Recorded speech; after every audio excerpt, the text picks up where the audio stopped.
Bismillahirrahmanirrahim. Assalamualaikum warahmatullahi wabarakatuh. Pemirsa MTA TV dan pendengar radio dimanapun Anda berada, bagaimana kabar Anda di pagi hari yang insya Allah penuh berkah ini? Semoga senantiasa dalam keadaan sehat walafiat dalam lindungan Allah Subhanahu wa Ta'ala. Alhamdulillah, puji syukur, marilah kita panjatkan kehadirat Allah Subhanahu wa Ta'ala yang telah memberikan kita banyak kenikmatan dan karunia-Nya, sehingga insya Allah di pagi yang cerah ini kita dapat berjumpa kembali, berkumpul kembali dalam acara Fajar Hidayah. Dan senang rasanya saya Muhammad Faisal dapat menemani Anda untuk kita sama-sama belajar memperdalam ilmu pengetahuan agama Islam kita sebagai bekal kehidupan kita di dunia dan meraih ridha Allah Subhanahu wa Ta'ala. Dan tentunya di studio sudah hadir guru kita, Ustadz kita, beliau Ustadz Didi Joko Susilo yang akan membersamai kita insya Allah 1 jam ke depan dalam acara Fajar Hidayah. Untuk itu mari kita sapa beliau terlebih dahulu. Assalamualaikum Ustadz. Waalaikumsalam warahmatullahi wabarakatuh. Alhamdulillah kita dapat berjumpa kembali ini. Kabar sehat Ustadz? Sehat, Alhamdulillah. Mas Faisal juga sehat ya? Alhamdulillah, insya Allah sehat selalu. Baik, untuk pagi hari ini kita akan membahas tentang apa ini Ustadz? Kita akan melanjutkan yang minggu lalu sudah kita mulai ya, aktualisasi nilai-nilai Islam dalam kehidupan modern ini. Oke, gitu. Baik, aktualisasi. Jadi masih berkesinambungan ya dengan tema yang kemarin. Baik pemirsa dan pendengar, tentunya mari kita siapkan di segmen yang pertama ini. Kita siapkan diri kita, catatan kita untuk mendengarkan mukadimah dan tausiah dari Ustadz Didi. Silakan Ustadz. Baik. Bismillahirrahmanirrahim. Innal hamdalillah nahmaduhu wa nasta'inuhu wa nastaghfiruh wa na'udzubillahi min syururi anfusina wa min sayyiati a'malina. May yahdihillahu fala mudhillalah wa may yudlil fala hadiyalah. Asyhadu an la ilaha illallah wa asyhadu anna Muhammadan abduhu wa rasuluh. Allahumma salli wa sallim wa barik ala Muhammad wa ala alihi wa sahbihi ajmain. Amma ba'du. Para pemirsa MTA TV, pendengar Pesada FM, kaum muslimin muslimat rahimakumullah. Yang pertama tentu mari senantiasa kita memanjatkan rasa syukur kita kehadirat Allah Subhanahu wa Ta'ala atas curahan nikmat karunia yang Allah masih tetapkan pada kita. Pada pagi hari ini kita dibangunkan lagi oleh Allah Subhanahu wa Ta'ala. Insyaallah masih tetap dalam keadaan beriman kepada Allah Subhanahu wa Ta'ala. Ketika kita bangun, kita masih memuji Allah Subhanahu wa Ta'ala, yang kemudian bentuk rasa syukur kita wujudkan bahwa kita mengawali hari kita dengan senantiasa membaca ayat-ayat Allah, merenungkan petunjuk-petunjuk Allah Subhanahu wa Ta'ala, berusaha memahami teladan-teladan, contoh-contoh dari uswah hasanah kita Rasulullah Sallallahu Alaihi Wasallam. Mudah-mudahan iman itu, nikmat itu senantiasa menetap pada diri kita bersama, sehingga kita nanti kembali kepada Allah Subhanahu wa Ta'ala dalam keadaan berislam, dalam keadaan berserah diri kepada Allah Subhanahu wa Ta'ala. Nah, para pemirsa MTA TV, pendengar Pesada FM, kaum muslimin muslimat rahimakumullah, sebagaimana tadi sudah kami sampaikan, insya Allah pada pagi hari ini kita akan melanjutkan lagi ya kajian kita tentang bagaimana aktualisasi nilai-nilai Islam dalam kehidupan kita yang modern. Kita sebagai hamba Allah yang beriman betul-betul meyakini bahwa petunjuk-petunjuk Allah Subhanahu wa Ta'ala itu berlaku sepanjang masa ya, semenjak pertama kali diturunkan itu sampai nanti di akhir zaman. Tidak ada namanya ketinggalan zaman, itu petunjuk Allah Subhanahu wa Ta'ala ini. Karena memang Allah turunkan Quran, Allah utus nabinya itu untuk litukhrijan nas minad dhulumati ilan nur, mengeluarkan manusia ini dari kegelapan kepada cahaya gitu. Itu yang Allah kehendaki dengan mengutus Rasul dengan membawa firman-firmannya, kitab Allah Subhanahu wa Ta'ala. Nah, tugas kita yang hidup di masa yang mungkin sudah jauh dari diutusnya Rasulullah SAW, mungkin ya 1500-an tahun gitu ya, yang sekarang bisa jadi kehidupan kita, sarana prasarananya mungkin berbeda dengan dulu ketika Nabi SAW diutus gitu.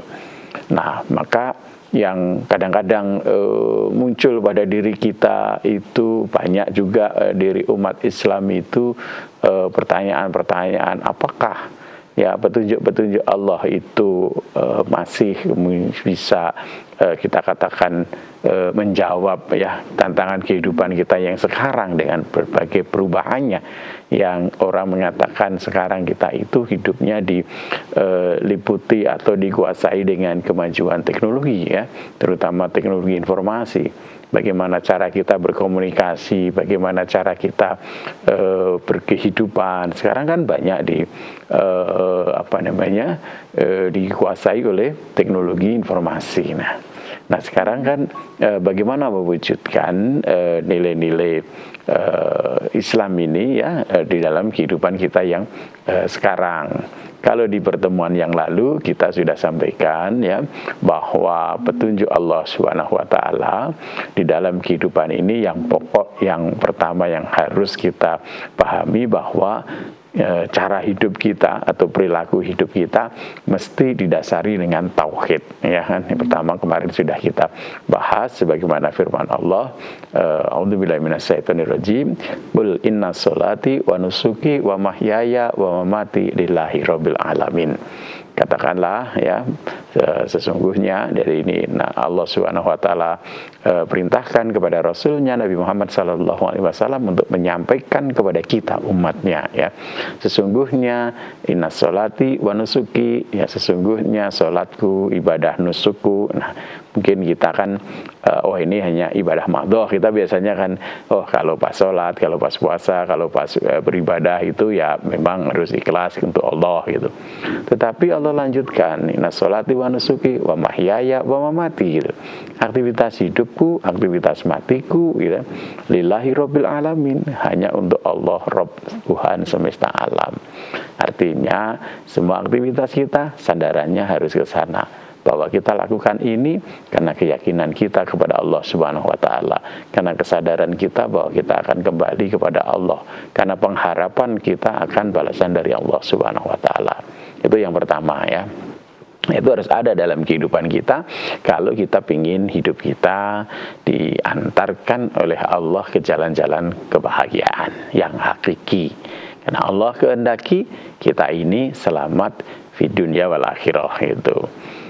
Nah kemudian yang kedua yang perlu kita aktualisasikan juga dalam kehidupan kita ini ya, bahwa Nabi Shallallahu Alaihi Wasallam itu diutus oleh Allah Subhanahu Wa Taala untuk menyempurnakan akhlak, dan sebagaimana Nabi Sallallahu Alaihi Wasallam sudah sampaikan ya, innama bu'istu liutammima makarimal akhlak. Sesungguhnya aku diutus untuk menyempurnakan akhlak. Nah, maka dalam kehidupan kita yang sekarang ada satu hal yang harus kita lakukan, yaitu bagaimana kita mengaktualkan nilai-nilai akhlak mulia dalam kehidupan kita sekarang gitu. Dalam kehidupan yang bisa jadi dikuasai oleh digital lah ya, kehidupan kita sekarang ini. Dunia maya, dunia semu, yang kadang seringkali kita tidak memunculkan akhlak mulia atau kita melakukan perbuatan-perbuatan yang tercela karena kita berlindung di balik layar, di balik gadget, karena kita tidak bertemu orangnya langsung, kita tidak langsung berhadap-hadapan dengan orang. Jadi yang kita hadapi adalah layar gadget kita, layar laptop kita, layar handphone kita. Itu sehingga kita seringkali melupakan itu akhlak-akhlak mulia yang harus muncul dalam kehidupan kita, yang menjadi misi diutusnya Rasulullah Sallallahu Alaihi Wasallam. Nah Allah pun juga mengingatkan kita di dalam Quran surat Al-Isra ayat yang ke-53 gitu. Wa kulli ibadi yaqulul lati hiya ahsan inna syaitona yanzagu bainahum inna syaitona kana lil insani aduwwum mubina. Allah perintahkan ya melalui nabinya, dan katakanlah kepada hamba-hambaku, kalau kita ini masih merasa hambanya Allah, kalau kita ini merasa hamba yang beriman kepada Allah Subhanahu wa taala, maka dengerin ini. Nabi SAW diperintahkan, hendaklah mereka mengucapkan perkataan yang lebih baik gitu. Jadi dalam kita berkomunikasi, di dalam kita berinteraksi, di dalam kita bergaul, ada tuntunan ya untuk kita mengatakan perkataan-perkataan yang baik gitu. Apa yang Allah ingatkan pada kita? Sesungguhnya setan itu menimbulkan perselisihan di antara mereka gitu. Inna syaitona yanzaru bainakum. Nah, seringkali perselisihan, hubungan yang tidak baik, rusaknya persaudaraan itu berangkat dari model komunikasi yang tidak baik gitu. Maka ini Nabi SAW diperintahkan oleh Allah untuk di dalam kita itu berinteraksi, berkomunikasi, harus di sana muncul akhlak-akhlak, perilaku-perilaku yang baik gitu. Sesungguhnya setan itu adalah musuh yang nyata bagi manusia. Nah, kita dulu memang komunikasinya langsung berhadapan-hadapan. Maka cara komunikasi kita itu dari lisan kita kan seperti itu, menyampaikan ucapan yang benar, yang jujur, tidak bohong ya. Kalau di belakang orangnya tidak ghibah ya, tidak fitnah, tidak mencaci dan seterusnya begitu. Itu akhlak-akhlak yang dibawa oleh Allah Subhanahu wa taala melalui rasulnya kepada kita. Nah, sekarang dalam kehidupan kita yang menggunakan komunikasi digital, seringkali kita ya melewati gadget kita menyampaikan hal-hal yang tidak benar itu. Oh, saya tidak ngomong kok, saya hanya ngetik kan seperti itu. Oh, saya tidak ngomong, saya hanya forward dan seterusnya begitu. Tetapi ketika yang kita forwardkan, yang kita ketik itu adalah perkataan dusta, kabar bohong, hal-hal yang tidak ada kebenarannya, maka itu kita menjadi bagian dari yang Rasulullah SAW, Allah Subhanahu wa taala larang itu.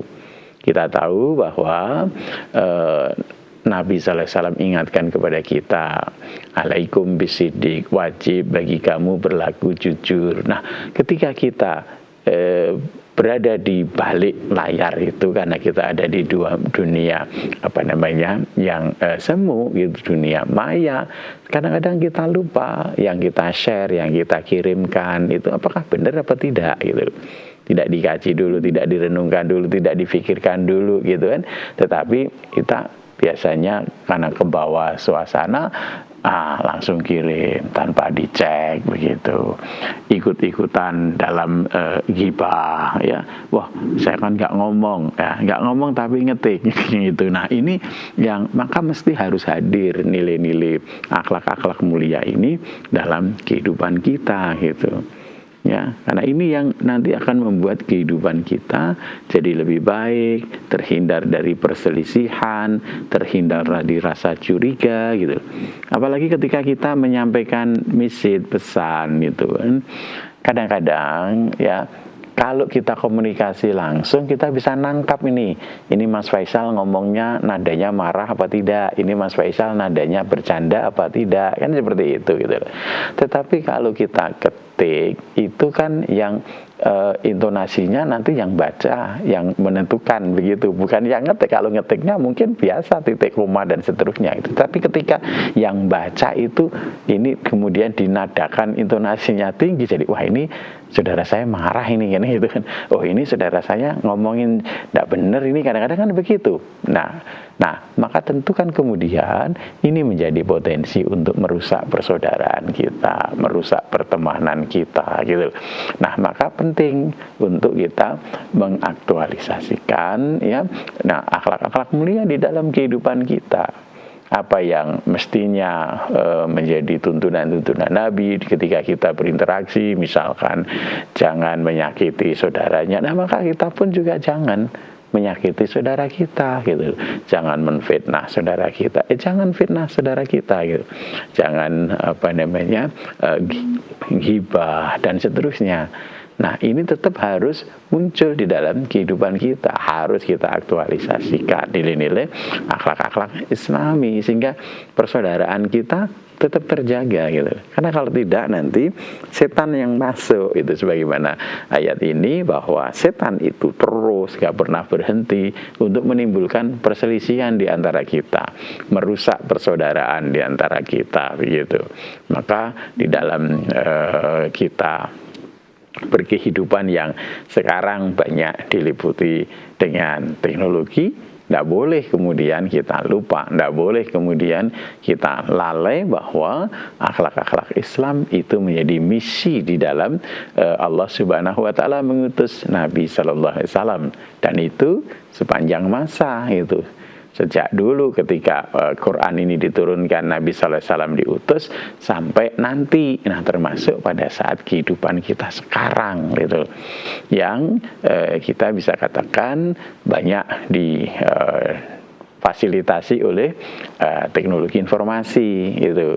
Jadi jangan kemudian ketika kita memanfaatkan teknologi informasi kemudian kita melalaikan, melupakan nilai-nilai akhlak-akhlak Islam ini begitu. Karena teknologi ini hakikatnya hanya alat kita di dalam berkehidupan. Nilai-nilai kehidupan yang harus ada pada kita, ya nilai-nilai akhlakul karimah yang diperintahkan oleh Allah, dicontohkan oleh Nabi Sallallahu Alaihi Wasallam. Maka ketika kita berkehidupan dengan menggunakan teknologi informasi ini, ya tetap harus ya mengaktualisasikan, menampilkan akhlak-akhlak yang Allah dan Rasul-Nya perintahkan. Kejujuran, kasih sayang, ya, tidak mendolimi, tidak menyakiti, tidak memfitnah, dan seterusnya. Nah, ini tantangan kita. Kalau kita mukmin benar, muslim benar, ya harus mau seperti itu, gitu kan. Jangan terbawa arus yang misalkan kita merendahkan saudara kita dengan membuat meme-meme yang melecehkan, misalkan seperti itu.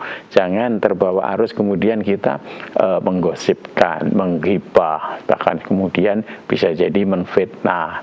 Kabar yang kita tidak tahu kebenarannya ini benar apa enggak, atau bahasa kerennya hoax seperti itu, kita ikut-ikutan nyebar, ya jangan begitu. Insyaallah kalau kita komitmen sebagai orang yang beriman, orang yang percaya ada balasan nanti di yaumil kiamah, orang yang percaya bahwa semua yang kita lakukan itu nanti kita pertanggungjawabkan di hadapan Allah, maka akan berusaha untuk tetap ya menampilkan akhlak-akhlak Islam ini di dalam kehidupan kita. Saya kira demikian, mudah-mudahan bisa mengingatkan kita bersama. Amin, amin ya Allah. Baik, terima kasih ya Ustaz Dede, demikian tadi untuk tausiah mengenai tema kita hari ini, yaitu aktualisasi nilai-nilai atau akhlak-akhlak Islam dalam kehidupan modern. Dan yang pasti satu hal, nilai-nilai inilah yang nanti akan menyelamatkan kita ya Ustaz, ya, baik di kehidupan kita di dunia maupun di akhirat nanti. Baik pemirsa MTA TV dan pendengar dimanapun Anda berada, di segmen yang kedua nanti kami akan memberi kesempatan bagi Anda yang ingin bergabung bersama kami menanyakan sesuatu hal langsung terhadap Ustaz Dede. Anda dapat menghubungi kami di telepon 0271 679 3000 atau di pesan dan panggilan WhatsApp di nomor 0811 255 3000. Untuk itu jangan kemana-mana, tetap bersama kami di Fajar Hidayah. Baik pemirsa MTA TV dan pendengar radio dimanapun Anda berada, alhamdulillah kita dapat berjumpa kembali ya di segmen yang kedua ini dalam acara Fajar Hidayah, masih bersama beliau Ustaz Dede Djoko Susilo dengan tema aktualisasi nilai-nilai Islam dalam kehidupan modern. Dan di segmen yang kedua ini kami memberi kesempatan bagi Anda yang ingin bergabung bersama kami. Anda dapat telepon di nomor 0271 679 3000 atau di pesan dan panggilan WhatsApp di nomor 0811 255 3000. Baik, kita menuju ke penelpon yang pertama yang sudah masuk ini Ustaz. Mari kita sahabat terlebih dahulu. Halo, assalamualaikum. Waalaikumsalam warahmatullahi wabarakatuh. Baik, dengan Ibu siapa dan di mana ini? Ini dari Wonosobo Putih, Pak Ustadz. Oke, baik. Silakan Ibu. Ya. Assalamualaikum warahmatullahi wabarakatuh, Pak Ustadz. Waalaikumsalam warahmatullahi wabarakatuh. Ini yang ingin saya tanyakan itu masalah sholat malam. Yeah. Jadi kan kadang berapa bulan sekali karena badan tidak fit itu kan bangun agak kesiangan, tidak seperti jam-jam biasanya begitu. Jadi kalau agak kesiangan itu saya ambil fitirnya 9 lalu rakaat yang ke-8 kan saya tahiyat awal. Nah, yang ingin saya tanyakan itu setelah tahiyat awal bangkit dari tahiyat itu pakai takbir atau tidak menggenapi yang 9. Itu Pak Ustadz yang ingin saya tanyakan. Terima kasih. Wassalamualaikum warahmatullahi wabarakatuh. Waalaikumsalam warahmatullahi wabarakatuh. Ya Ibu. Jadi kalau kita pahami bersama bahwa takbir itu di setiap pergantian gerakan sholat itu ada takbir begitu. Maka termasuk ketika di sholat witir yang Ibu lakukan 9 rakaat. Kalau witirnya 9 rakaat, maka di rakaat ke-8 ada duduk tasyahud awal, duduk iftiros itu. Nah, di situ ketika kemudian bangkit untuk ke rakaat 9 ya tetap pakai takbir gitu. Di bertakbir nanti ke rakaat 9, kemudian di rakaat 9 duduk tasyahud akhir, kemudian salam. Demikian Ibu. Demikian ya Ibu Sri di Wonosobo, semoga dapat dipahami. Kemudian kita beralih ke pertanyaan yang di WhatsApp ini Ustaz. Ada Bapak Tomo di Boyolali. Assalamualaikum warahmatullahi wabarakatuh Ustaz. Waalaikumsalam warahmatullahi wabarakatuh. Mohon dijelaskan Quran surat Ali Imran ayat 118 dan apa ada tuntunan puasa Sya'ban. Terima kasih. Wassalamualaikum warahmatullahi wabarakatuh. Waalaikumsalam warahmatullahi wabarakatuh. Jadi kalau di surat Ali Imran ayat ke-118 ya. Ini kita baca dulu. Ya ayyuhalladzina amanu la tattakhidu bitonatan min dunikum la ya'lunakum khabalau waddu ma'anittum qad badatil baghdha'u min afwahihim wa ma tukhfi suduruhum akbar qad bayyana lakumul ayat in kuntum taqilun. Nah, ini pertanyaan yang pertama dan kedua nggak nyambung gitu. Itu beda masalah ya. Yang pertanyaan yang kedua tentang puasa di bulan Sya'ban ya. Jadi yang pertama ini petunjuk dari Allah Subhanahu wa taala terkait dengan bagaimana kita mengambil teman setia, teman kepercayaan atau bitonah begitu kan ya. Allah melarang kita mengambil bitonah, teman setia, teman kepercayaan itu di luar dari kalangan kita begitu. Ya, di dalam kita. Kenapa? Karena kita itu orang iman. Orang iman itu kan kehidupannya punya visi, punya misi, punya tujuan kan seperti itu. Tujuan kita itu dalam kehidupan ini mengabdi, menghamba kepada Allah. Nah, ketika kita mengambil teman setia, kalau mungkin bahasa kita teman curhat, teman kita meminta saran, ya tentu tidak lain tidak bukan mesti ya teman setia kita, atau dalam ayat lain dikatakan walijah kita itu ya Allah, Rasul dan orang yang beriman gitu. Karena nanti keluh kesah kita akan ternasehati ataupun terarahkan ya kembali kepada petunjuk Allah, petunjuk Rasul, ya jalan-jalan orang beriman gitu. Nah, kalau dalam ayat ini itu kan sebetulnya kalau konteksnya terkait dengan orang-orang Yahudi pada saat itu, di mana orang-orang kita kan pada saat itu orang Yahudi itu orang yang mendapat kitab dari Allah Subhanahu wa taala kan ya, ketika Nabi Musa alaihissalam utus untuk mengajarkan din kepada orang-orang Yahudi, maka di sana Allah turunkan kitab Taurat gitu. Nah, tetapi ya orang Yahudi ini ada kebencian kepada orang Islam itu, karena iri dengki yang ada pada mereka. Kenapa Nabi yang terakhir kok diutus dari bangsa Arab begitu?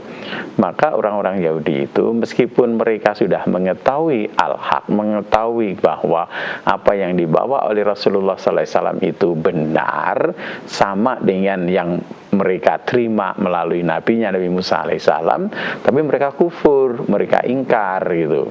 Nah, mereka seringkali membuat hal-hal yang menyusahkan kaum muslimin begitu ya, di dalam kehidupan yang mereka dalam berinteraksi begitu, karena kebencian, karena kedengkian yang ada dalam hati mereka gitu. Maka kemudian kaum muslimin, orang yang beriman, ya jangan jadikan orang-orang yang membenci kita, orang-orang yang mengharapkan kecelakaan kita kok malah dijadikan teman setia, teman kepercayaan. Nggak boleh gitu kan. Maka nanti Pak Tomo bisa baca juga di surat At-Taubah ayat 16. Allah ingatkan bahwa orang iman tentu walijahnya, tempat curhatnya, tempat meminta sarannya ya kembali kepada Allah, Rasul, dan orang-orang yang beriman. Demikian Pak Tomo itu ya. Jadi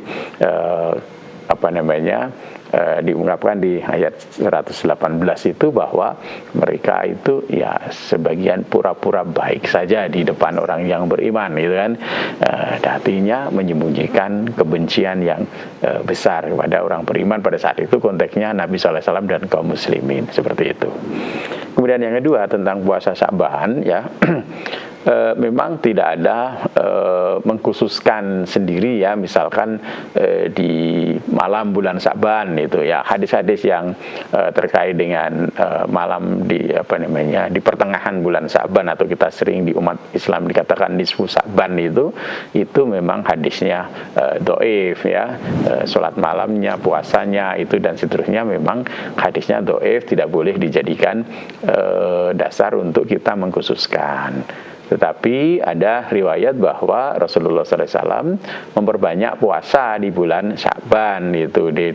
Selain di bulan Ramadan, ya kalau Ramadan jelas kita puasa wajib 1 bulan penuh, tapi diriwayatkan Rasulullah di bulan Sya'ban itu memperbanyak puasa gitu. Maka kalau mau puasa di bulan Sya'ban ya lakukan sebagaimana puasa-puasa yang dituntunkan. Misalkan 3 hari di tengah bulan, kemudian puasa Senin Kamis, atau puasa Daud, misalkan seperti itu. Demikian Pak Tomo. Baik, demikian ya Bapak Tomo, semoga dapat dipahami.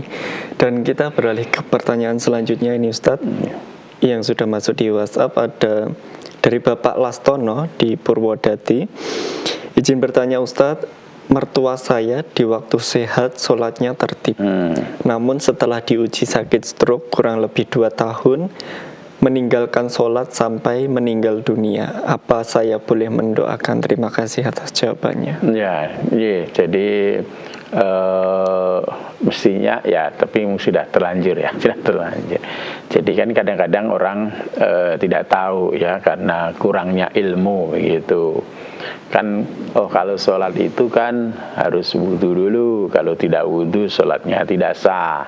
Sekarang misalkan diuji dengan sakit stroke gitu kan, ketika sakit stroke saya mau jalan aja susah, mau ke kamar mandi tidak bisa, bagaimana wudu gitu kan.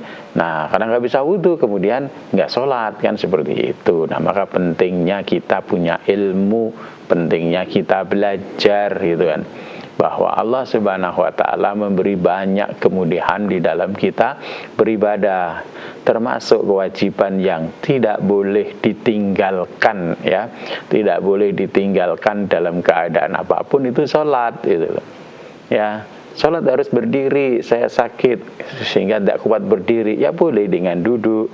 Sholat ya duduk pun juga berat payah itu, saya hanya bisa berbaring, ya sholat dengan berbaring begitu. Nah ini pentingnya kita punya saudara-saudara atau punya keluarga yang ngaji, punya ilmu, karena nanti akan diberikan, oh begini loh petunjuknya gitu loh. Allah Subhanahu wa taala firmankan kepada kita, fattaqullah mastata'tum, bertakwalah kamu kepada Allah dengan segenap kemampuan kamu, gitu kan. Nah, maka kita misalkan ya tadi mau sholat harus wudhu, sementara saya tidak bisa ke kamar mandi, tidak ada yang menungguin yang bisa membawa saya ke kamar mandi, ya, tidak ada yang bahkan tidak ada yang membawakan air untuk misalkan dibawakan di dekatnya tempat tidurnya, itu ya mas tato tuh dia masih bisa tayamum gitu. Nah, tayamum misalkan kedua tangannya yang kena stroke misalkan yang salah satu sudah tidak bisa bergerak kan, ya dengan tangan satunya gitu. Kalau misalkan ya dua-dua tangannya sudah nggak bisa gerakkan, ya dengan isyarat. Nah, seperti itu. Nah, ini kan kurangnya ilmu, kurangnya pengetahuan seperti itu. Nah, ini kewajiban siapa? Ya kewajiban yang ngerti begitu. Kewajiban keluarganya, kewajiban putra-putrinya untuk memberitahu, untuk menyampaikan sehingga tersampaikan ilmu itu, tersampaikan pengetahuan itu. Maka sekali lagi di majelis kita, kenapa kemudian kegiatan kita fokuskan kepada taklim, belajar. Kenapa? Karena masalah kita adalah tidak tahu, tidak ngerti, gitu kan. Kenapa tidak tahu, tidak ngerti? Karena tidak taklim, maka belajar. Nah, kita bersyukur bahwa kebersamaan kita ini berusaha untuk taklim supaya kita ngerti, gitu. Kita mau amal yang ngerti dulu ilmunya. Nah, seperti itu ya.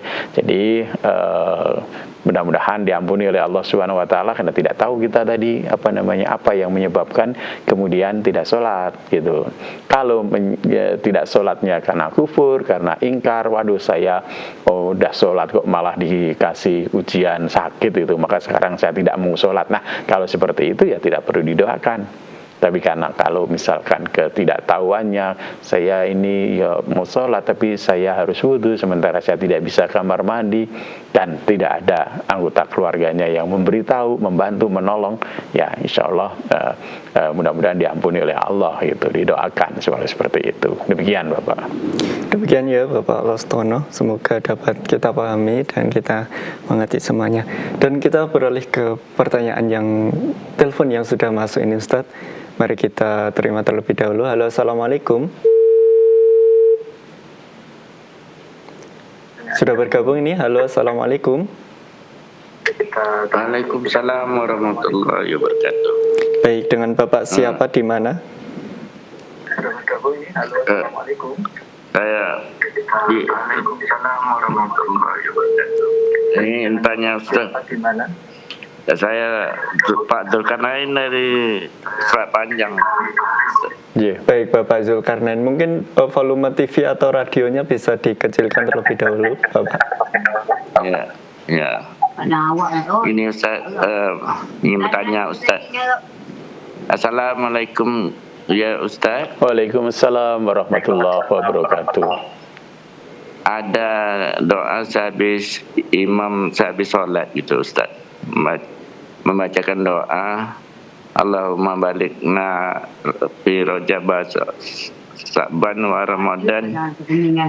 Begitu saya tak ngerti itu Ustaz. Apakah ada tuntunan dari Rasul ya Ustaz? Begitu pertanyaan saya Ustaz. Assalamualaikum warahmatullahi wabarakatuh. Waalaikumsalam warahmatullahi wabarakatuh.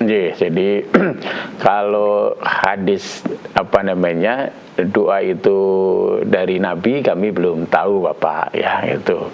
Tapi kalau doa berdoa sebetulnya boleh saja begitu kan, itu kan permohonan ya, supaya nanti disampaikan sampai bulan Ramadan ya gitu kan ya, balikna fi Ramadan, nanti disampaikan yang terakhirnya kan seperti itu ya, disampaikan sampai bulan Ramadan. Kalau berdoa boleh saja karena kita Ramadan itu bulan yang baik ya, bulan yang penuh dengan kebaikan yang dinanti-nantikan oleh umat Islam gitu kan, bulan dimana kalau dalam bahasa hadis itu ditutup pintu neraka ya, dibuka pintu surga begitu, dan dimudahkan kita di dalam kebaikan. Banyak amal-amal kebaikan yang kita bisa peroleh ketika di bulan Ramadan. Jadi ketika berdoa seperti itu boleh saja gitu kan ya, memohon supaya